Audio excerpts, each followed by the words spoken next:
Para convertirse en un depredador ápice, una cosa que debe ser es depredador. Digo, está en el nombre. Y como serlo es ser rey en tu entorno, no es raro pensar que algunos lo tienen fácil. Pero si la vida era tan buena para ellos, ¿por qué rara vez los depredadores son más grandes que sus presas? La respuesta es que los herbívoros obtienen su energía directamente de los productores o autótrofos, mientras que los carnívoros deben conseguirla a través de los herbívoros, por lo que solo obtienen el 10% de lo que recibió el herbívoro, impidiéndoles alcanzar mayores tamaños. Esta diferencia ha hecho que la evolución dote a los depredadores de una amplia gama de herramientas y armas amenazantes para equilibrar el campo de juego. Estas características han incluido cosas como una mordida poderosa, garras afiladas o la caza en grupo. Y claramente ha funcionado, ya que muchos depredadores incluso hoy pueden derribar presas más grandes que ellos mismos. Pero de vez en cuando aparece un carnívoro que lleva la capacidad de cazar animales enormes al extremo, desarrollando armas diseñadas exclusivamente para gigantes. Y hace unos pocos miles de años, me pareció ver un lindo gatito que deambulaba por la tierra que había perfeccionado este arte, el rey de la edad de hielo, el Smilodon. Gracias a su apariencia llamativa y enormes dientes de sable, el Smilodon es uno de esos animales extintos conocidos por casi todos, gracias también a películas famosas como La Era de Hielo. Sin embargo, aunque se conoce como un felino, no siempre se pensó así. Cuando se halló hace más de 160 años en Brasil, los paleontólogos primero pensaron que era una hiena enorme. Ese error se basó en dientes aislados de la mejilla, parecidos a los de las hienas actuales, y pronto se le llamó Hyaena neogaea. Por suerte para su historia, pronto se descubrió que había muchos más fósiles que dientes, y en pocos años se identificaron decenas de nuevas partes, como huesos de los pies, fragmentos del cráneo y colmillos gigantes casi demasiado grandes para su boca. Con estos huesos pudieron ver que nunca había sido una hiena, sino un género de félido indudablemente gigante y mucho más robusto que cualquier gato moderno. Con esto en mente, los paleontólogos lo rebautizaron como Smilodon populator, donde Smilodon significa dientes de cincel o escalpelo, en honor a sus filosos dientes, mientras que populator se traduce como el destructor o el que trae devastación, un nombre apropiado para un depredador tan letal. Junto con el cambio de nombre, su reclasificación impulsó más investigaciones sobre qué tipo de felino era exactamente, una tarea que continúa hoy, con los paleontólogos colocándolo actualmente en la subfamilia extinta Macairodontinos, que contiene la gran mayoría de lo que la gente suele llamar tigres dientes de sable, aunque un apodo más adecuado sería gatos dientes de sable, ya que este grupo no está estrechamente relacionado con los tigres ni con ningún otro felino viviente. Quizás sus parientes más cercanos son miembros de la familia Felinae. En los Macairodontinos, el Smilodon se clasificó además como miembro de los Smilodontinos, que tiene su propio apodo, gatos colmillo de daga.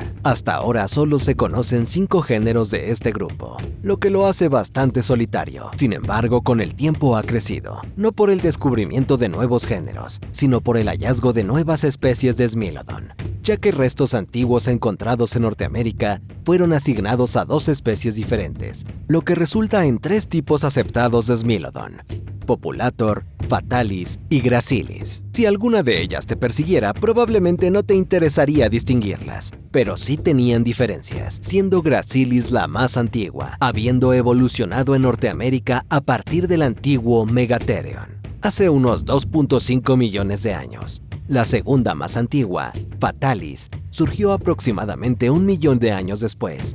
Y finalmente, apareció Populator, unos 600.000 años después de Fatalis. Un área en la que las 3 tenían diferencia era el tamaño, ya que cada una fue mayor que la anterior. Gracilis era la más pequeña, mientras que Populator era el gigante del grupo.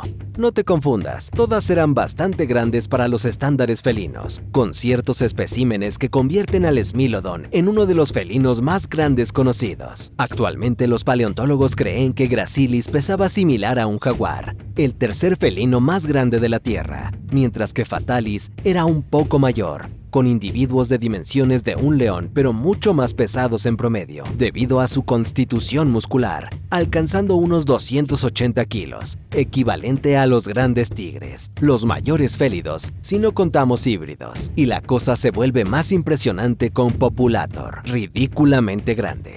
Los huesos más grandes que conocemos, especialmente en un cráneo excepcional, indican un tamaño de unos 470 kilos, similar a un oso polar medio, el mayor carnívoro terrestre. La mayoría de los estudios indican que carecía de un marcado dimorfismo sexual, es decir, machos y hembras eran de tamaño similar.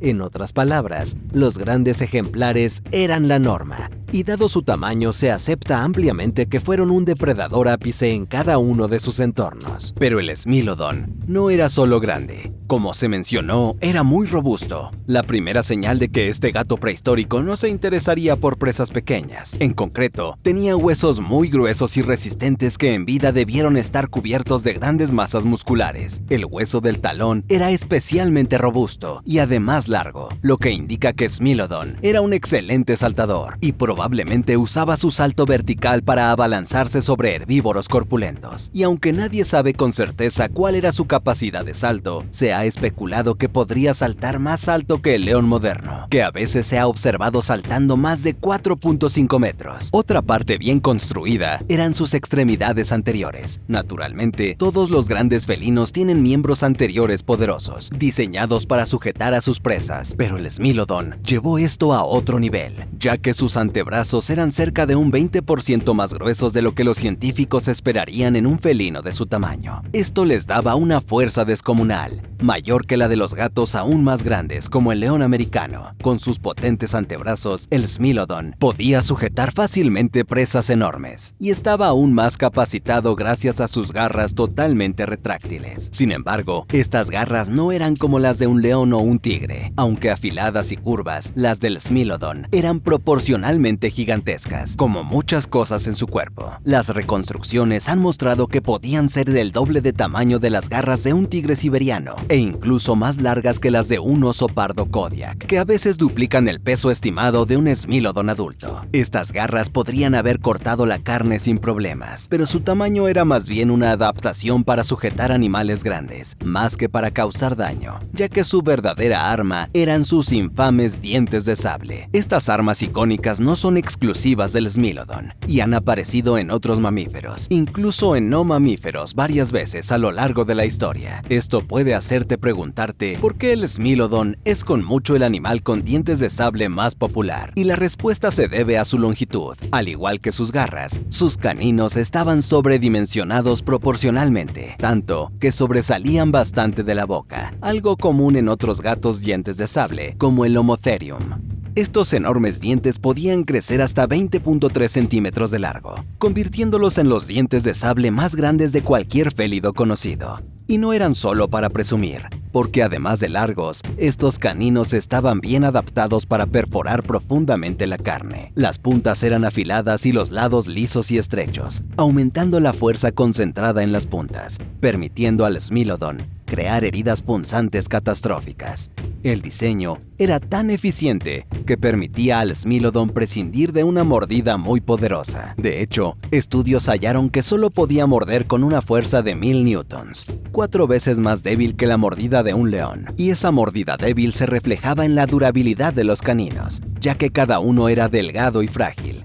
Esto demuestra que un buen arma perforante no necesita mucha fuerza para cortar, pero hizo que muchos paleontólogos se preguntaran cómo mataba el Smilodon, ya que sus dientes no podrían atacar simplemente cualquier punto del cuerpo. Esto dio lugar a varias ideas sobre la naturaleza de su mecanismo de muerte, siendo una de las más populares que los individuos utilizaban emboscadas en vegetación densa para agarrar o saltar sobre una presa, que luego podían someter con sus garras, permitiéndoles hundir sus dientes de sable en el vientre blando de la presa, destruyendo sus vísceras y provocando pérdida de sangre. Y aunque suena brutal, la mayoría ha descartado esta hipótesis y prefieren la idea igualmente sombría de que usaba ataques rápidos de empuje o una mordida profunda para destrozar la garganta de la presa. provocando una hemorragia severa y asfixia, entre otros síntomas desagradables. Otros estudios también revelaron que sus mandíbulas podían abrirse hasta 120 grados al morder, casi el doble de lo que se ve en los humanos, lo que significa que prácticamente cualquier cuello estaba en el menú. Estos dientes, combinados con sus garras, lo convertían en un depredador temible. Pero no solo la fuerza le dio el éxito. Exploraciones de su cavidad craneal sugieren que tenía un alto nivel de coordinación, audición y visión asombrosa, respaldada por la forma de sus cuencas oculares, que implicaba visión binocular. También parecían ser veloces, ya que buen porcentaje de ellos presentaban traumatismos en el esternón, resultado de colisiones a gran velocidad con presas. Estas características combinadas con su arsenal permitieron al Smilodon cazar una amplia gama de presas de megafauna, que variaban según su ubicación. En Norteamérica, cazaban grandes bisontes, camellos, Glyptotherium, pecaríes, auquénidos y ocasionalmente mastodontes y mamuts colombinos, los mayores de entonces. En Sudamérica, las presas incluían toxodontos, gliptoternos, varios gliptodontes, caballos, camélidos e incluso caimanes. Sabemos que algunos fueron presas por evidencias esqueléticas, pero no sabemos cuál era el principal, algo que depende de si el Smilodon era social, ya que cazar en grupo implicaría presas mayores. Una de las mayores evidencias de un estilo de vida social proviene de los pozos de alquitrán de La Brea, en California. Estos pozos actúan como trampas de depredadores. Cuando un animal quedaba atascado, numerosos cazadores quedaban atrapados al intentar una comida fácil, de modo que el 90% de los huesos de La Brea son depredadores. El Smilodon era uno de estos carnívoros desafortunados, y es el segundo hallazgo más común allí, con más de 160,000 fósiles atribuidos a él.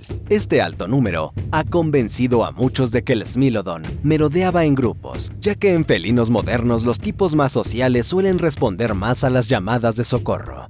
Así, el mayor número de restos es para algunos un signo de que eran muy sensibles a estas llamadas, lo que indicaría una caza gregaria. Otro argumento es lo que algunos han llamado pseudocuidados. Ciertos paleontólogos han señalado que varios fósiles con traumatismos extensos o anomalías que deberían haber matado a la criatura parecían haber sobrevivido, lo que indicaría que fueron atendidos. Un ejemplo es un individuo con signos de displasia de cadera a temprana edad que sobrevivió hasta adulto. Por supuesto, hay quienes piensan que era más bien un solitario, señalando que la mayoría de los esqueletos fuera de trampas de depredadores están aislados. El Smilodon fue uno de los depredadores más dominantes, pero convivió con otros icónicos como el león americano y los lobos terribles.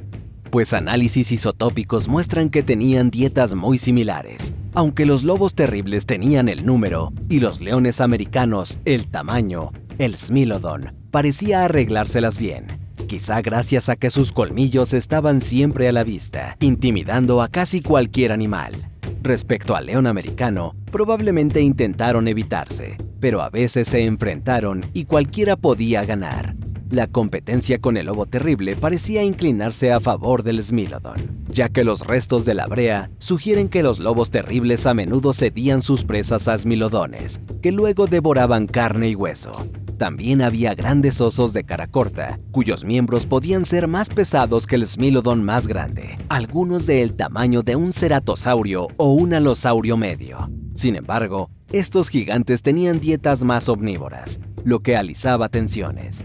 Además, tendían a ser más solitarios, por lo que si un Smilodon no estaba solo, un oso probablemente no elegiría el enfrentamiento, dejando la captura para los felinos. Y ahora que mencionamos a las presas, se plantea una buena pregunta. ¿Cómo demonios comía el Smilodon? Pues debido a sus dientes de sable, no podría morder como la mayoría de los animales. En cambio, estaba equipado con dientes carniceros como cuchillas con un movimiento de tijera, cortando la carne como mantequilla.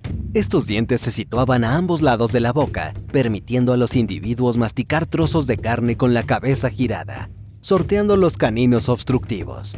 Este método aún se observa en gatos actuales y en otros depredadores también, mostrando que si funciona, no lo cambies. En última instancia, sus peculiares dientes hicieron que el Smilodon fuera tan extraño como exitoso, pese a ser el más joven de los gatos dientes de sable, y entre las tres especies alcanzó una vasta distribución en el hemisferio occidental. En Norteamérica, Gracilis y Fatalis tenían un rango casi universal. Se encontraban tan al norte como Alberta, Canadá, y se extendían hacia ambas costas. En Sudamérica, donde vivían Fatalis y Populator, eran igualmente extendidos, con un dominio que se prolongaba hasta la Patagonia. Y el Smilodon no era solo bueno para expandirse lejos y ancho, sino también para aprovechar biomas mixtos. Los restos muestran que se adaptó a vivir en pastizales, llanuras, bosques abiertos, bosques cerrados, sabana, bosques subtropicales y estepas de mamuts. Con una distribución tan impresionante, no sorprende que este depredador ápice conviviera con una plétora de íconos del Pleistoceno y el Holoceno, que como ya mencionamos, incluían osos de cara corta, proboscídeos, perezosos terrestres, gliptodontes,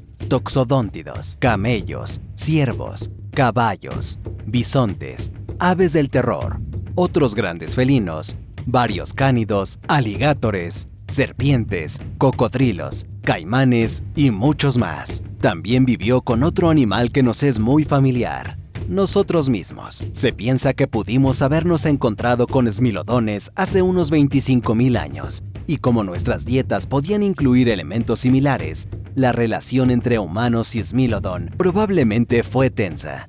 Desgraciadamente para nuestra especie, nuestra llegada coincidió con que Populator y Fatalis, las especies más grandes, seguían en pie.